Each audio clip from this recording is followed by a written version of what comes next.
9:45. Ayan. Kaibigan ko kasi si Dustin at saka si Bianca, di ba? I-question ko lang to. Hindi wala tong something. Gusto ko lang malaman. Kasi may mga nababasa ako sa social media, di ba? Parang, di ba, bahay ni Kuya. Dahil sabi nila, parang naging bahay ni Dustin na daw yun.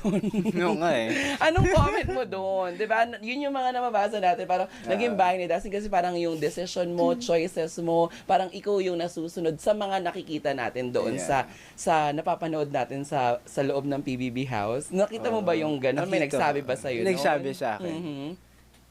May nagsabi sa akin nun, pero hindi ko nga alam eh. Parang siguro the way I speak lang talaga, Jai. Kilala mo naman ako. Very firm ako sa mga sinasabi ko, and hindi naman meaning na pag sinasabi ko ay kailangan na sundin.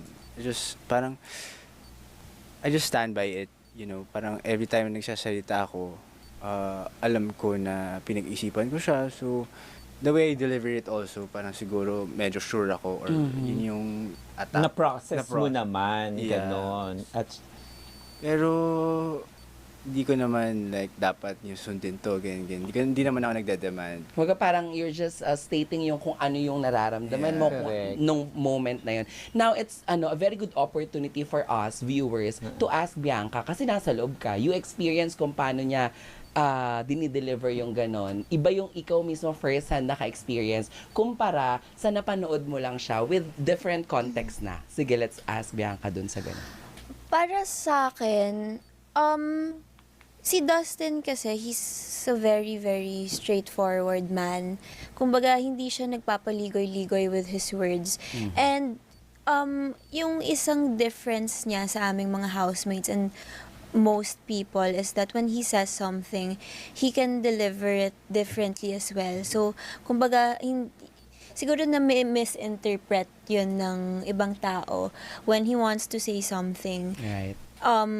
It doesn't necessarily mean then again that he's demanding for it.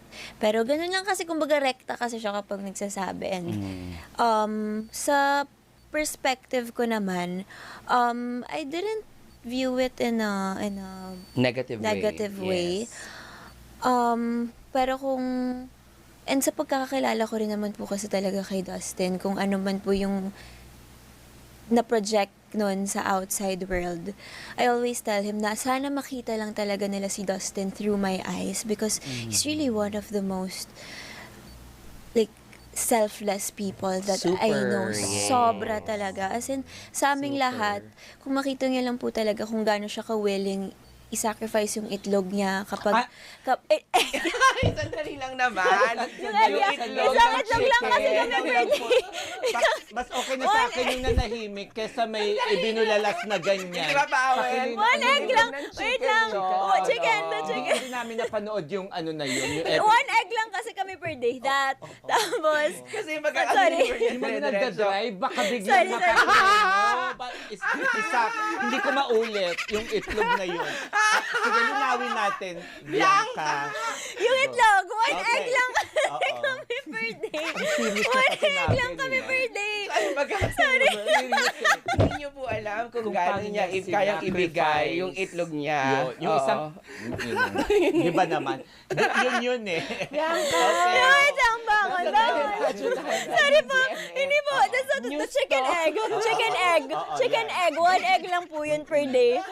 Tatawid ko na to Tatawid ko na. Then, like, kunwari yung mga instances na kapag kumukuha ng pagkain, siya yung last sa tuyo. Sacrifice niya lang yung tuyo niya. And not just to me, to all the other housemates there. So, he's very, very sacrificial. Kinatatawa. Seryoso na. Nalinaw na yun. Wala, lokal-lokal na sila. Abangan mo ang meme na yan. Abangan mo ang video na yan. Mamaya, ang trending dito, ang chicken egg. Kayang i-sacrifice ni Dustin.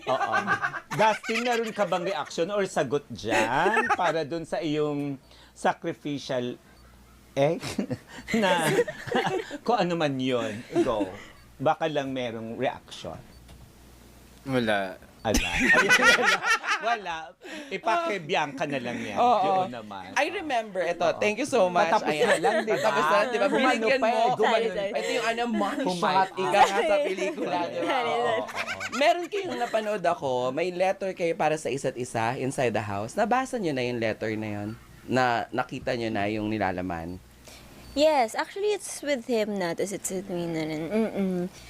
it was very freeing, that letter, especially for me, kasi I think Dustin can agree with me on this. Pero during her whole duration, her whole stay kasi inside the house, hindi talaga ako ma-words of affirmation. I mean, it's hard for me, even outside. So, parang ang freeing lang na masabi ko lahat ng gusto kong sabihin sa pamamagitan ng isang letter. Totoo. Das.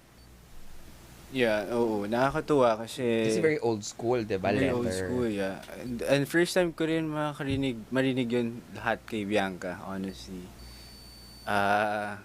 Nakakilig.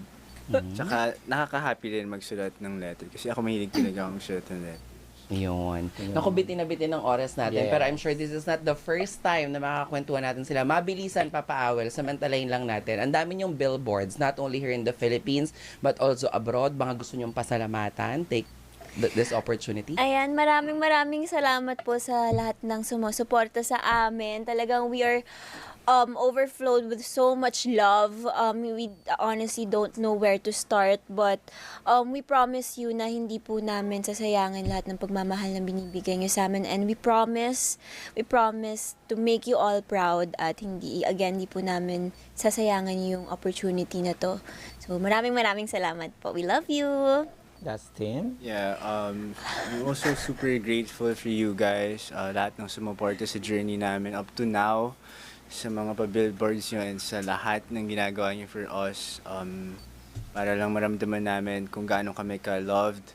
Maraming salamat, at buong buhay namin to i-cherish talaga. May tawagan na kayong dalawa. Wala. Wala po. Okay.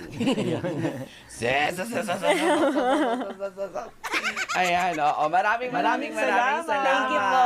Ayan. Oo, thank you so much. Diba, nataranta sila. Kung kanina almost 6,000, pa 10K na silang Yun nanonood na nga. dahil sa chicken egg. Yes. Ayun naman. Thank you very much. Gawin mong negosyo yan. Oo, kikita ka. Hintayin natin Next business, chicken farm. Yan.